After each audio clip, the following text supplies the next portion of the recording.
Stop procrastinating, stop putting it off, stop making excuses. Start where you are. Now's the time to start. Stop making all of these things or allowing all of these things to stand in your way from starting a new business. My name is Anthony Lindsay, and I help startups and side hustlers make their first 100,000 by building a business that is data-driven, that is scalable, sustainable, repeatable, and franchisable. So, if I was to have waited until I had the perfect setup, had the perfect team, everything had come together, the stars had aligned in my favor to start my first business or to just give a side hustle a try, I probably would have never started. There'll always be a reason for you not to start. There'll always be an obstacle. There'll always be something else that you can be doing. But what I would say is start where you are. Start with what you have. So you do want to plan and you do want to give it some thought. So you don't want to just wake up and boom, you go and you're up and running. But you have to at some point start. And excuses and obstacles will prevent you from starting. So, what do you do? Where do you start? How do you start? First and foremost, just get a business plan. Get an idea together, put it on paper. You don't even need to talk to other people because quite often other people, especially those people that have never done it before or people who have done it and failed, they'll discourage you or they'll make it look like getting up and running or getting started is insurmountable. So sometimes you just need to have an idea, put it on paper, and get up and running. Now this might seem like something that is counterintuitive, but sometimes you need to just get started. You need to get up and running because people are attracted to action. As a business consultant and as someone that's worked in finance and business for over 30 years, ideas are a dime a dozen. Everybody has an idea. Everyone has a business that they're going to start. Very few people get up and running. I was talking to a friend of mine yesterday and we were talking about NDAs, non-disclosure agreements, and she was saying that she always asks people when she's discussing her idea to sign an NDA.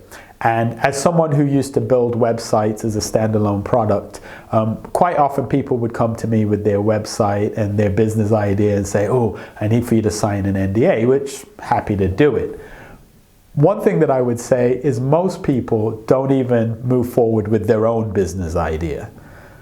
And so the likelihood of someone taking your business idea and making it into something is slim to none. Not to get them to sign an NDA and not to say that your idea is not probably super amazing. But the money is not in the idea. The money is in the execution, marketing, and delivery of the idea. So if you don't do anything, it doesn't matter how good your idea is. If you don't get it up and running, if you don't get started, it doesn't matter how good your idea is.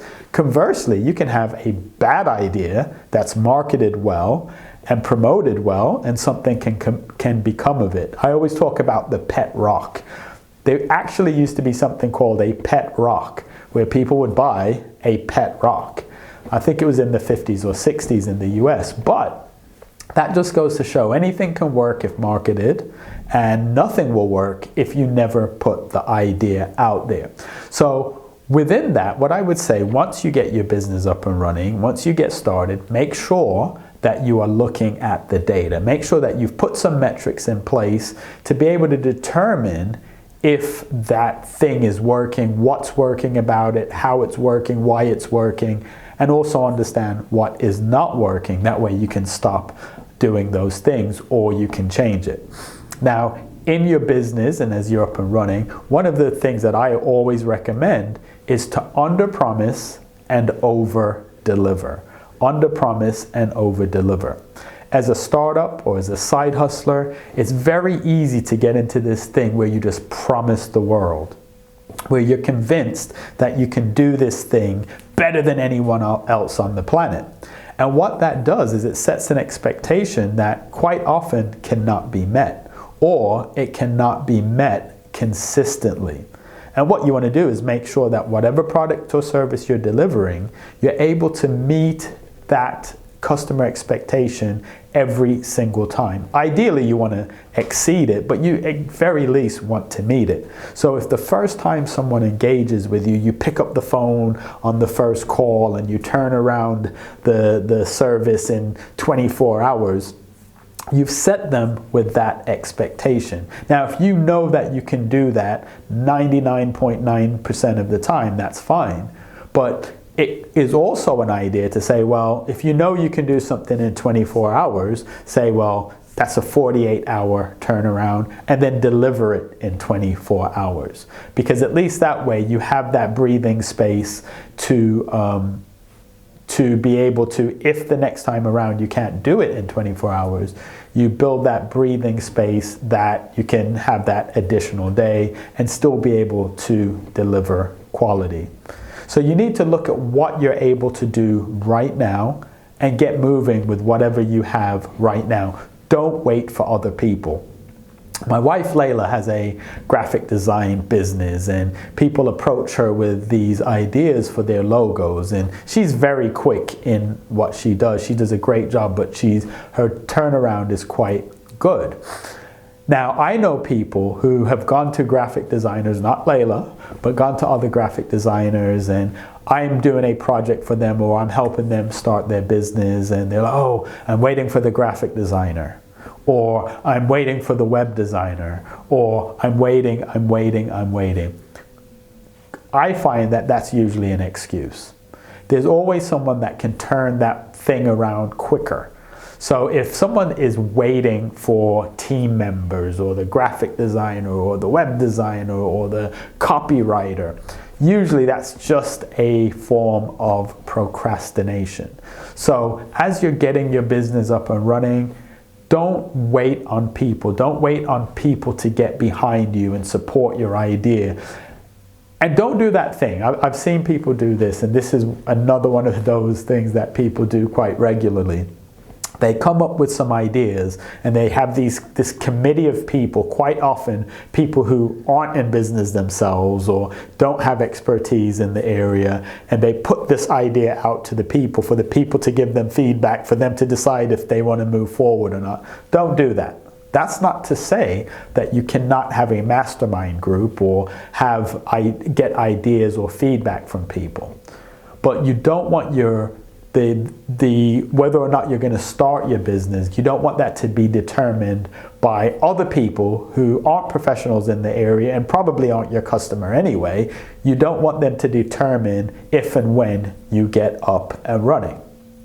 The other thing, and the other point that I'll make, is quite often if you look at people that have been hugely successful in business, excuse me, the thing or product that they have is an iteration on previous products or services. Excuse me. So it's not that they started where they are. They started, they got feedback from the market, real feedback from people that are customers, and then they iterated from there. They didn't wait to get started in order to put a product out. So my advice is start where you are. Don't procrastinate. Don't make excuses. Don't wait on people, because starting a business can be one of the best things that you can do in life. It's challenging, and you need the right support team and the right people around you and the right systems. However, you need to start somewhere, and it will be easier to get people to come on board once you're up and running and they see a real thing rather than something that's just in your mind. My name is Anthony Lindsay, and I help startups and side hustlers build a data-driven business that's scalable, sustainable, repeatable, and franchisable. And if you need help, make sure you reach out to me. We are here to help you, and we love working with startups and side hustlers. And we'll see you next time around.